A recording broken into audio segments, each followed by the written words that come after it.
Assalamualaikum warahmatullahi wabarakatuh. Saya Laudia Nathaniela Guci dari 12 IPS 4. Di kesempatan kali ini saya akan mewawancarai Kak Grifty. Halo.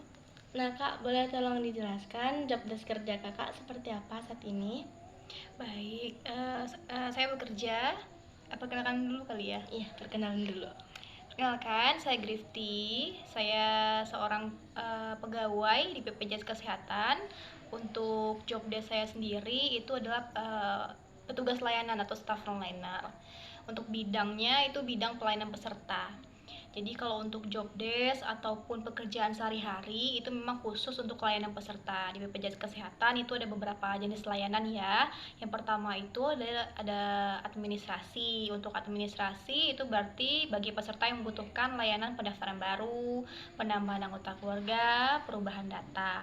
Nah, yang kedua itu ada namanya layanan informasi. Informasi ini gunanya adalah untuk memberikan fasilitas pada setiap peserta di BPJS Kesehatan yang butuh informasi, entah itu informasi tentang tunggakan atau informasi tentang kepesertaannya bagaimana, aktif atau tidak, atau ada beberapa masalah-masalah mungkin yang terkendala kartu dari BPJS Kesehatan. Nah, itu nanti pesertanya diarahkan ke bidang atau layanan informasi.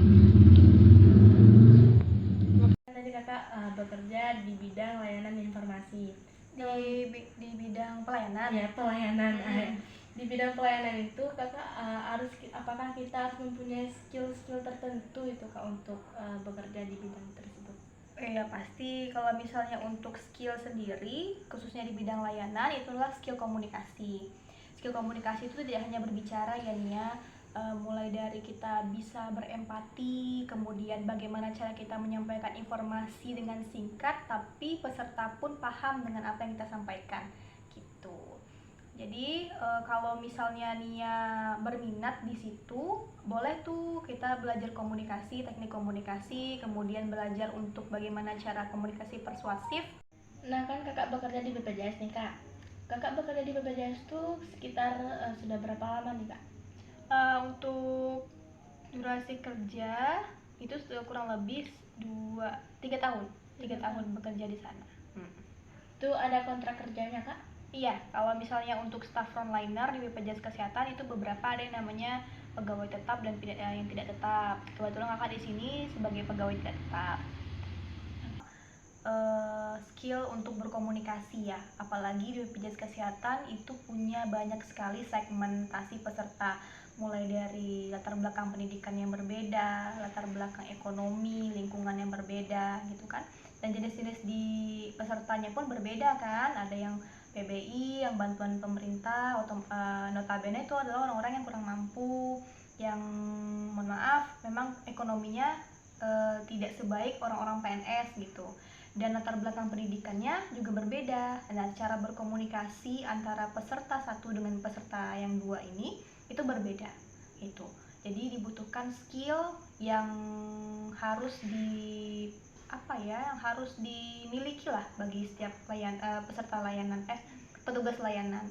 Apalagi kalau kita bekerja sebagai petugas layanan, punya empati itu adalah nomor satu gitu kan. Jadi kita nggak setidaknya peserta yang kita layani itu merasa didengarkan gitu, dia merasa dilayani sehingga dia merasa nyaman dengan kita, dan peserta itu kalau misalnya kita berempati jadi merasa puas gitu dengan layanan yang kita berikan gitu. Itu tentang skill ya? Ya, skill. Skill. Nah Kak, kalau boleh tahu latar pendidikan Kakak apa nih Kak? Kakak dari PTN mana dan milih jurusan apa? Untuk latar belakang pendidikan itu kakak sarjana ilmu komunikasi. Untuk lulusannya Universitas Riau di Pekanbaru.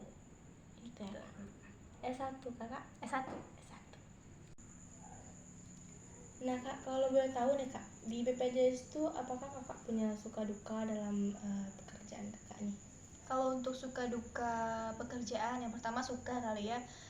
Kalau untuk suka, ketika seorang pelayan publik berhasil melayani peserta dengan baik, kemudian meninggalkan tempat duduknya atau tempat meja kita itu dengan senyuman, berarti itulah tandanya pelayanan kita tuh berhasil Itu Bu. Jadi standar untuk pelayanan itu berhasil bagaimana? Yaitu tadi saat peserta meninggalkan meja itu dengan penuh senyum, berarti kan itu layanan kita bisa dikatakan berhasil, daripada kita hanya mengerjakan apa yang dia mau. Misalnya untuk daftar peserta, kita daftar bla bla bla bla, ya dia pulang dengan dia tidak tersenyum atau ya terima kasih, buru-buru lah gitu. Jadi ada suatu hal yang mungkin kurang bagi petugas sendiri gitu. Itu sukanya ketika peserta merasa puas dengan layanan sudah kita berikan gitu ya. Kemudian dukanya, kalau dukanya mungkin kalau di BPJS Kesehatan sendiri itu kan layanan publik ya nih ya, jadi banyak sekali mungkin komplain-komplain yang datang ke BPJS Kesehatan. Mungkin tidak 100% salah BPJS Kesehatan atau salah petugas, mungkin ada miskomunikasi di rumah sakit karena pesertanya lagi mumet, terus pesertanya sedang pusing dihadapkan dengan layanan rumah sakit yang kurang baik, kurang bagus gitu. Jadi peserta malah marah-marahnya ke BPJS Kesehatan karena dia merupakan peserta BPJS Kesehatan gitu. Jadi terkadang kita tuh nggak siap aja gitu untuk dibentak, untuk dimarah-marahin. Tapi ya itu resiko teman-teman, resiko untuk bekerja sebagai yang bekerja sebagai pelayan publik gitu. Jadi kalau misalnya lebih banyak menyenangkan atau lebih banyak yang tidak menyenangkan, lebih banyak menyenangkannya lah pasti gitu. Nah, tadi kan kita udah bahas nih tentang suka duka kakak dalam pekerjaan. Kalau dalam pendidikan kakak waktu kemarin di 2019 ke belakang nih, ada suka dukanya nggak kak? Kalau suka duka, sukanya ya awalnya suka ya. Kalau suka sebagai mahasiswa itu kan happy ya. Kalau kak sendiri happy karena memang untuk jurusannya itu sendiri memang kak sukai, jurusan ilmu komunikasi. Jadi tidak terlalu banyak dukanya sih nih ya. Paling dukanya itu ketika mau skripsi, detik-detik skripsi, banyak nyusun data, nyusun informasi, bikin skripsi, revisi lagi, kemudian cari dosen gitu. Mungkin itu hal yang duka kali ya, tapi kalau kita ingat itu adalah hal-hal yang menyenangkan. Gila ya, dulu kayak saya pernah loh berada di posisi itu gitu. Jadi mungkin kenangan yang tidak ingin diulangi tapi cukup menyenangkan ketika kita ingat kayak gitu. Oke. Boleh dong kakak, apa sih pengalaman berharga kakak selama bekerja di BPJS selama 3 tahun terakhir? Pengalaman berharga, mungkin pengalaman berharga itulah bisa bekerja ya teman-teman.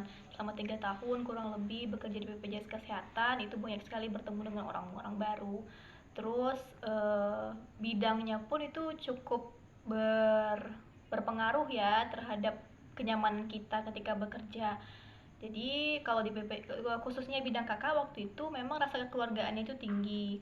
Terus ketika ada satu masalah mungkin kan yang kakak bilang di awal tadi, mungkin informasi yang peserta marah-marah bla bla bla, teman-teman di KPP itu atau di bidang kakak itu tidak meninggalkan kakak sendirian, pasti kasih solusi. Kakak bilang ke kakak-kakak yang senior, ini ada peserta yang demikian yang seperti ini, dijelaskanlah kan keadaannya seperti apa, dia dikasih solusi gitu. Jadi kakak bekerja itu tidak sendirian gitu. Jadi merasa dihargai, kemudian merasa tidak sendirian, kemudian merasa banyak orang yang mensupport juga gitu. Nah kak, ini ya boleh tahu nggak sih kak skala penghasilan semisal kita bekerja di BPJS khususnya di bidang pelayanan nih kak? Nah di BPJS Kesehatan itu kan ada 2 jenis pegawai ya, pegawai tetap dan tidak tetap. Karena kebetulan kakak sebagai pegawai tidak tetap di sana, itu rentang penghasilannya lebih kurang ya, penghasilannya lebih kurang per bulan itu sekitar 35-4 juta per bulan. Itu di luar lembur dan di luar cuti, bukan cuti, apa namanya ya, yang lebaran itu THR mungkin ya. Nah kan kita udah di penghujung nih kak wawancaranya. Ini mau tanya nih, kakak ada nggak sih tips buat teman-teman atau buat Nia gitu yang mau bekerja khususnya di bidang kayak kakak di bidang pelayanan atau di bidang publik gitu kak? Pelayanan publik. Ya pelayanan publik. Gitu. Baik, kalau untuk tipsnya sendiri, kalau misalnya dilihat ya saat sekarang ini banyak sekali lowongan pekerjaan yang membutuhkan itu minimal S1. Jadi kalau misalnya teman-teman ingin bekerja di kantoran gitu ya, di PNS kayaknya ada sih yang SMA, tapi yang di bidang perkantoran kayak kakak itu minimal memang S1. Jadi lebih baik teman-teman mencari dulu apa minat teman-teman di perkuliahannya nanti. Itu sangat membantu sekali ketika teman-teman berkuliah gitu ya, membantu skripsi, tugas-tugas dan lain sebagainya. Jadi kita tuh menjalani proses kuliah itu dengan senang gitu, menyenangkan gitu. Pertama itu, pilih jurusan kuliah yang memang disesuai dengan keinginan. Kemudian kedua, carilah pekerjaan ataupun lowongan pekerjaan yang sesuai dengan latar belakang pendidikan. Itu otomatis akan lebih mudah bagi kita sebagai pelamar itu diterima di instansi tersebut gitu.